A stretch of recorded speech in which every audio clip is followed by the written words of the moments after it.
what we're going to be talking about today is basically ergonomics, and we're going to go into great detail with some of the what ergonomic means, what we're really looking at in terms of this.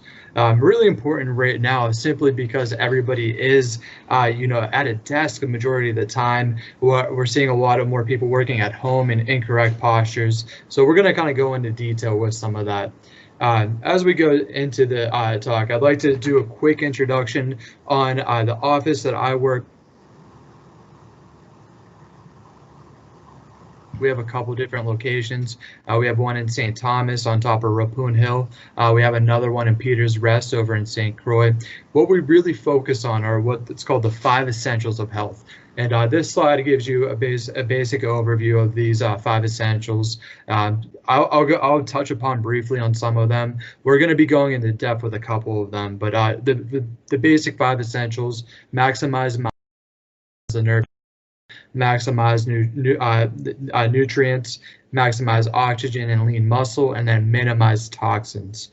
And we'll be touching upon some of these with all 5 of these, but I know today we're going to really be focusing on ergonomics. So we do this presentation a lot in actual offices, so it's a little new for me to be doing this virtually.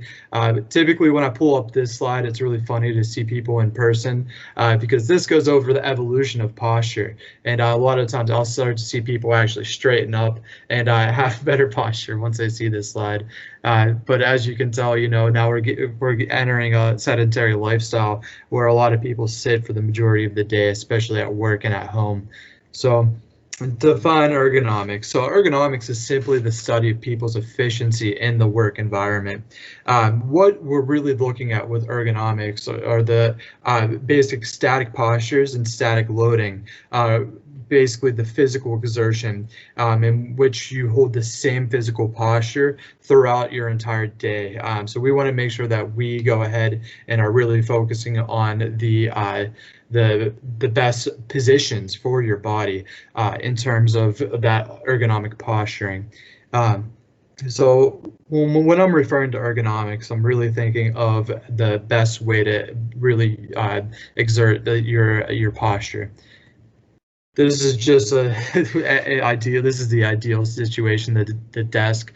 Obviously, very few people have this ideal ergonomic setup. But what we're going to be looking at are really just ways to improve your posture in a realistic setting. So just some stats. First of all, in terms of the average American, we spend almost 8 hours a day at our desks sitting down. And this is a study conducted before COVID and the pandemic. So imagine what it is after the lockdown. So it's going to be even more than 8 hours that we're sitting down, which is definitely very concerning for us because we're seeing a lot of things in terms of your nervous system, infringements, blockages, stresses, and I'm kind of hinting at a term. It's called subluxation. I'll be going into more detail on that later on in the presentation, but really just thinking about that sitting posture. And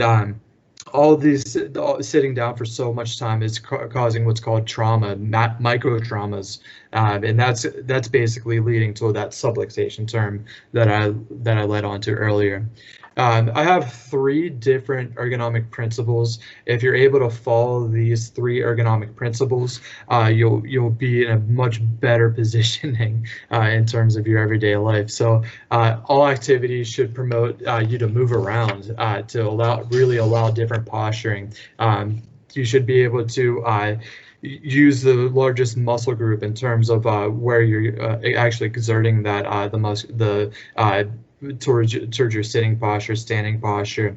And then you always want to do basically all activities should be done right about midpoint on your joints for your range of movement. And you'll see exact, I have a little slide over to the right here that show you some wrong ways and then right ways. I'll be going more into detail with this in the next couple slides. One of the ones that we've been seeing a lot on that top right, you see that where the person is on their bed. especially with a lot of students recently. I've talked to a lot of teachers, and they have students on their bed like this. Definitely not ideal. We want to make sure that you have everything into that correct alignment and that proper ergonomic form.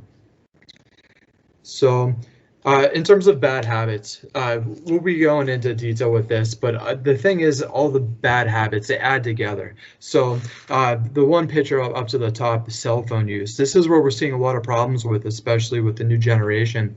Everybody has cell phones. We have our head down with the phone, causing a lot of excess strain in the upper cervical, in the neck area. So definitely causing a lot of problems in terms of how your brain communicates with the rest of your body through your nervous system, especially in the upper cervical, where your brainstem connects with the rest of your spine.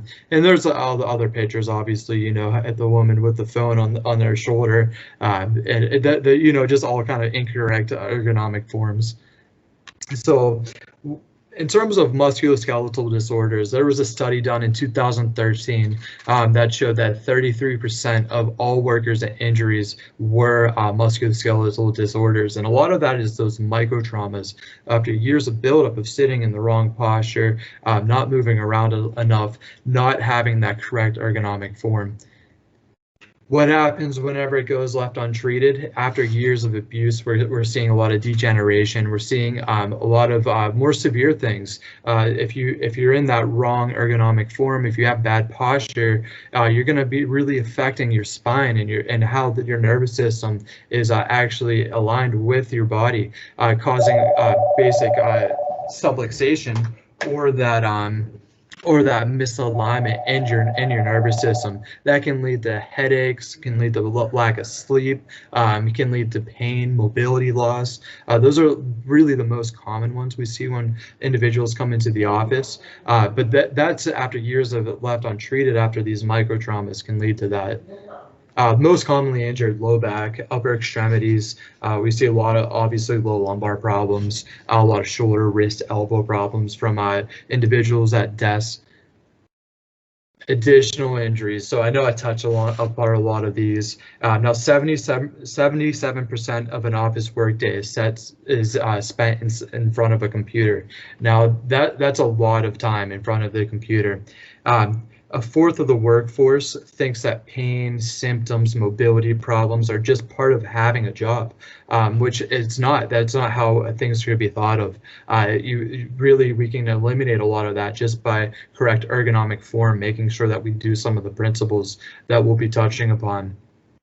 And right now, we're just talking about physical things. Imagine what other things are happening over your life in terms of stresses. Right now, we're just talking about that physical side. There's a lot of other things that can cause these problems, these subluxations in your life as well.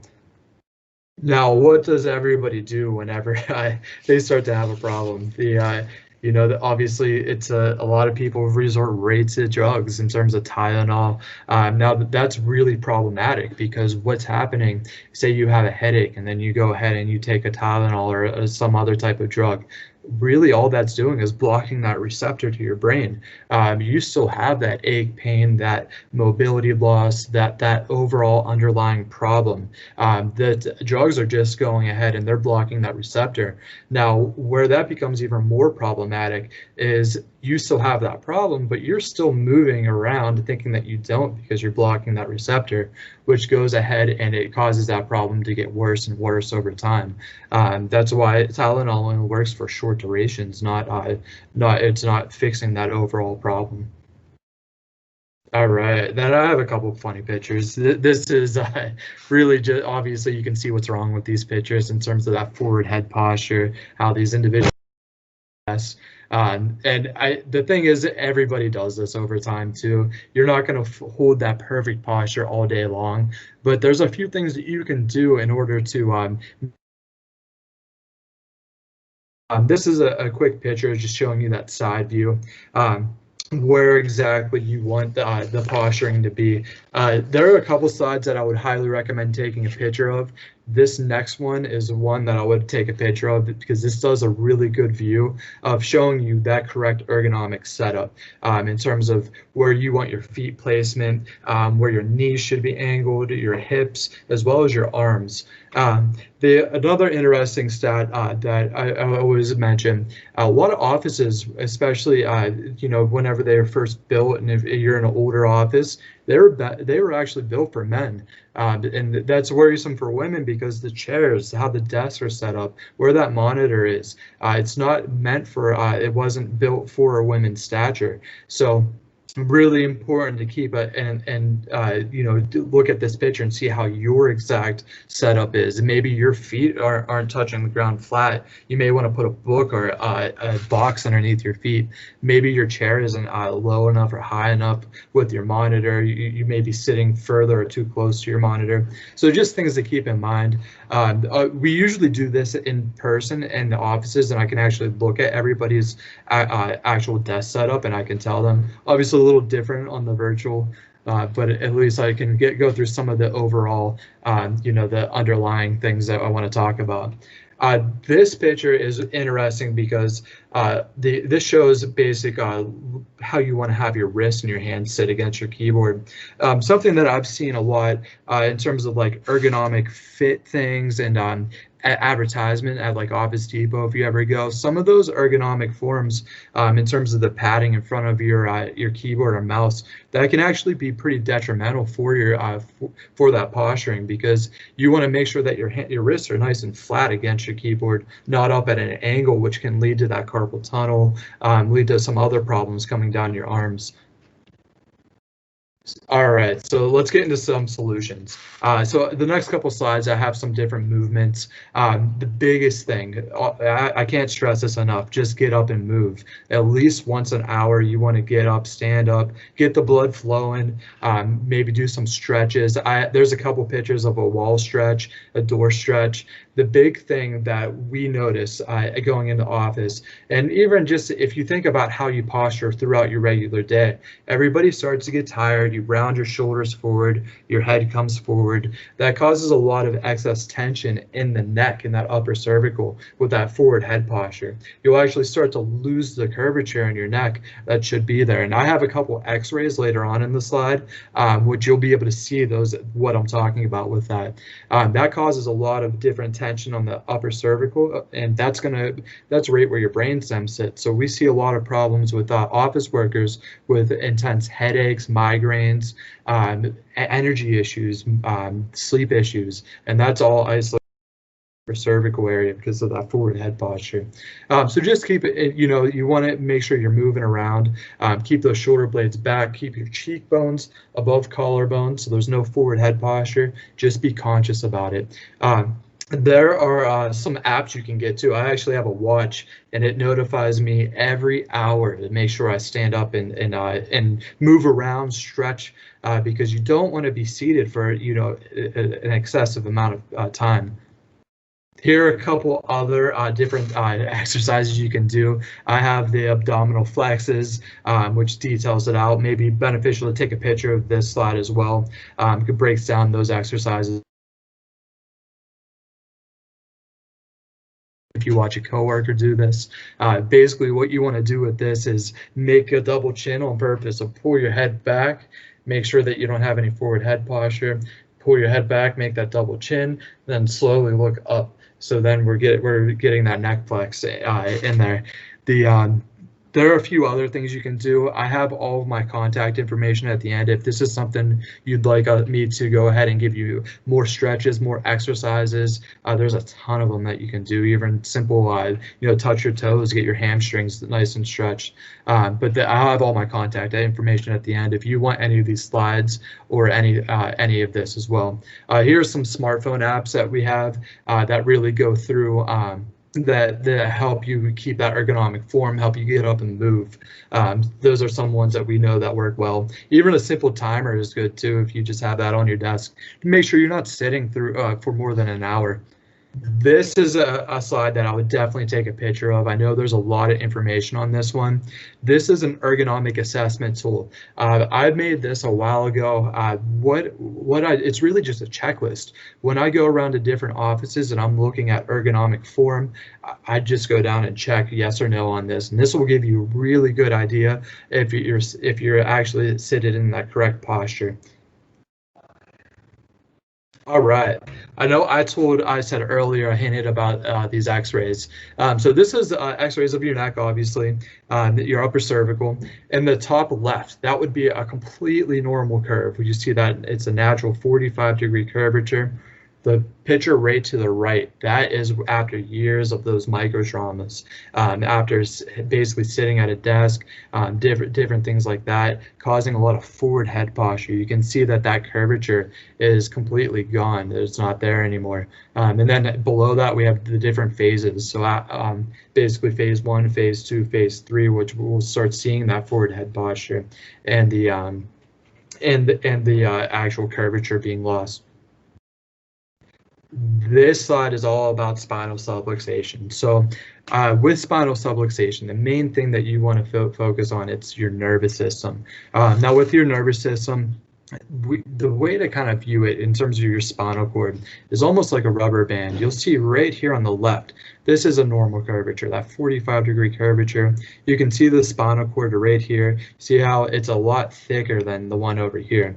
The one on the right, you see how it's completely straight. There'd be a lot of forward head posture. There's no curvature at all. What happens with this is you stretch right here. It becomes a lot thinner, and in turn that's going to actually cause a lot of function decrease. It can cause pain, mobility loss. The biggest thing is that function though. All the nerves that come down from your brainstem right here, that nervous system is completely controlling every major organ in your body, which is so important just for everyday health. Remember the causes of subluxation. So 50% of the time there is a genetic link. So if something runs in your family, be proactive about it. You know, if you know that diabetes, heart disease runs in your family, be proactive about it. I can't stress that enough. A lot of people, they wait to be reactionary, which I know with the American medical system, that's what it's kind of geared towards, is reactionary care. You already have something, so now you work to get it fixed. Be proactive. If you're proactive, then you don't have to be reactionary. You don't have to spend all the money and time down the line.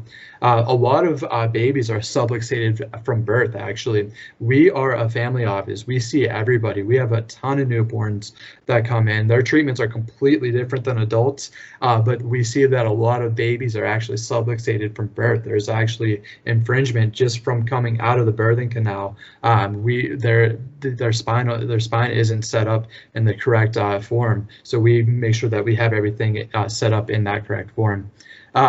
Slips, falls, accidents, traumas, those micro traumas that I touched upon. Now that's obviously going to be a big cause of subluxation. A lot of individuals come in because of a specific trauma or an accident that happened, and especially if you don't get that taken care of right away, years down the line, it can cause a lot of extra problems as well. As I said before, early intervention, be proactive. That's the biggest thing. Be proactive about your health. Make sure you're moving around. Make sure you adhere to those different postural techniques that I touched upon earlier. But really, the more proactive you can be, the better. You'll live a much healthier life. We have a lot of individuals that come into chiropractic care simply for preventative health, to make sure that they are nice and mobilized, that they can decrease that chance of injury through the day, that they get that nice movement through their spine. Any questions? I have all my contact information at the end. If you have any private questions, you can go ahead and call me, email me, message me on Facebook, on Instagram. We have 2 different locations, again, in St. Croix, St. Thomas. We accept every type of insurance.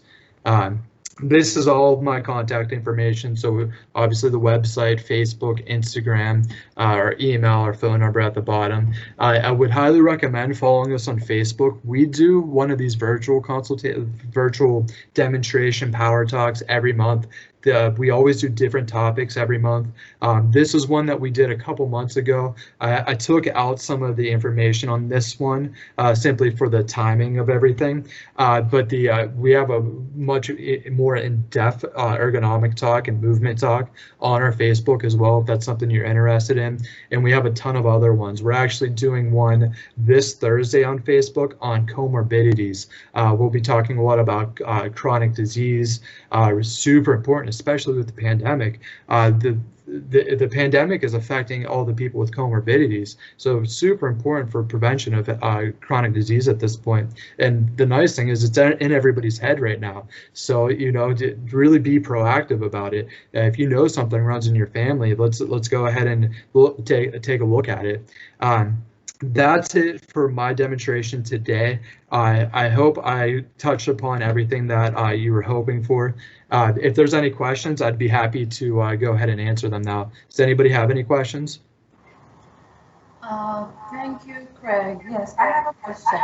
Probably missed when you said, how long should we be seated before we stand up?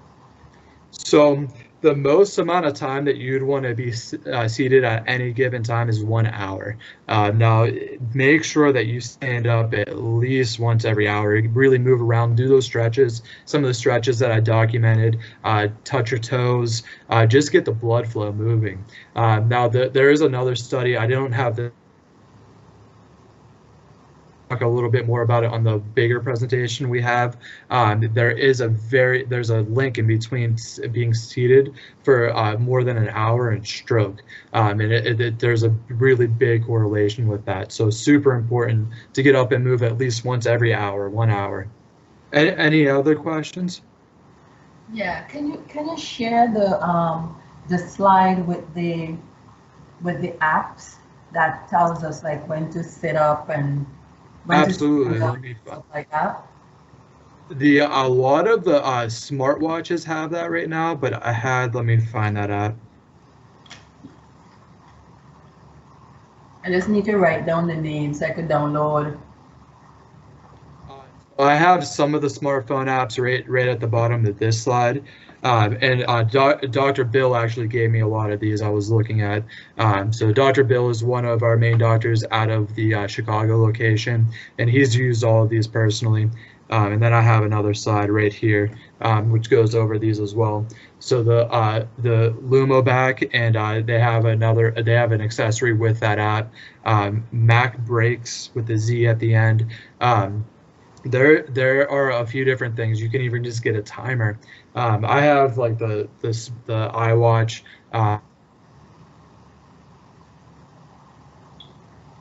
Will notify you every hour. Mine is really nice because it knows if I'm sitting too. I don't have to set it. It just automatically knows that I'm sitting. But yeah, there's a ton of them that you can use for those apps. Okay, thank you. Anybody have any questions for Craig? If you're shy, you can type your question in the chat. I have a question. Okay. Yeah, absolutely. Okay, one at a time. Go ahead. Hi, Craig. Just wondering, can you list out some specific exercises for forehead head issues? You broke up on me a little bit. Can you repeat the question? Mm-hmm. Can you list some names of exercises for forehead head issues? So yeah, let me pull up that slide again. There was one that I had of a neck flexion. That's the one that I was joking around about with the double chin. Now with the forward head posture, the big thing, just really make sure that you have the cheekbones above collarbones. When we measure in the office, there's actually a small indentation on the side of your head, pretty close to your ear. We use that and line it up with your shoulder to see exactly how far that forward head posture is. But obviously you can't see that without an x-ray. The big thing that you want to pay attention, cheekbones above your collarbones. That's probably the easiest way to go ahead and see if you have too much forward head posture. This one is just a very simple one that you can do, that neck flexion that you can do while you're at your desk. Really important too, cell phone use. everybody has it down below them and they have their head come forward, put a lot of extra tension and stress on their neck. Make sure that you hold your phone up so you're not forcing your head down, and keep those cheekbones above collarbones. So we have some more of these as well. If you would some like specific things that you can do in terms of neck flexion, if that's something you're interested in, either give us a call in the office or ideally email us and right here, and we can actually email you some of those exercises as well. Okay, thank you. I'll ask you more about it on Tuesday. No problem. Any other questions? Yes. I was curious in regards to wrist and like elbow exercises, because recently I've been struggling with a lot of pain throughout my wrist, and now it's kind of gravitated to Okay. my arms. I was wondering what are some exercises I can do So to reduce the pain. the first thing that you'll want to make sure of before I get into some different things with that, you'll want to make sure that you have the correct alignment with your keyboard too. So we see this a lot. With your keyboard, a lot of times people will put those kickstands up in the back of the keyboard. 99% of the time, that is actually detrimental to you. You want to make sure that your wrists are completely flat with your keyboard and mouse. Typically, when I see those pads in front of the keyboard or in front of the mouse, I recommend taking those away, because all that is doing is pretty much allowing you to rest your wrist right on on that pad in front of your keyboard and mouse, and that's actually causing more strain in your wrist. Now, something that's very simple that you can do is just get a stress ball and really start to strengthen up your wrists. That's probably the easiest method. Just get stress balls and do numerous repetitions of that. If it's something that's actually starting to travel up your arm or down your arm, I would highly recommend coming in so we could take an x-ray to see if it's something that's more serious. And that's definitely a better conversation with Dr. Pat, who's our leading doctor here. And if you had any like specific questions regarding that, he would be a little bit better to answer specific exercises. I don't want to give you any wrong information. So if that's something that you want a little bit further information on, give us a call. I know Dr. Pat would love to talk with you about it. Okay, thank you so much. No problem. Any other questions? I just wanted to say thank you so much for the information. It was very informative. Yeah, no problem. Thank you guys for having me. Please follow us on Facebook. We do this pretty regularly. We have we used to go out to a lot of places in person and do these type of talks. And we have a ton of different seminars that we offer. This is one that we go usually into specific offices, and we'll look at different ergonomic form. But if you follow us on Facebook, there's a lot of other seminars that Dr. Bill does, and he really we don't ever cut time short. He'll talk for 2 hours sometimes, depending on the seminar. So this one's a little bit quicker. I know that I was supposed to do about 30 minutes, so I wanted to keep it within that time frame. But we do have a little bit more informative one that goes into a little bit more detail, especially with the subluxation and how that affects you in terms of function and movement, as well as pain, on our Facebook page. So. But thank you again for having me. I hope I got some good information across. Yes, thank you so much, Craig. We appreciate you coming to share with us the information. So, ladies and gents, if you have any further questions or if you need to follow up, you can call Craig at that number on the screen, 714-4325, Paradise Chiropractic. They're really good, okay? I could go there. And so they're really good at what they do, very knowledgeable about spine and spinal injuries and evaluations and all that stuff. Okay, so thank you so much again, Craig. We appreciate you. Thank you. Thank you for having me. All right, Thank guys, I hope you you. have a great day. You too. Thank you. Okay, bye-bye.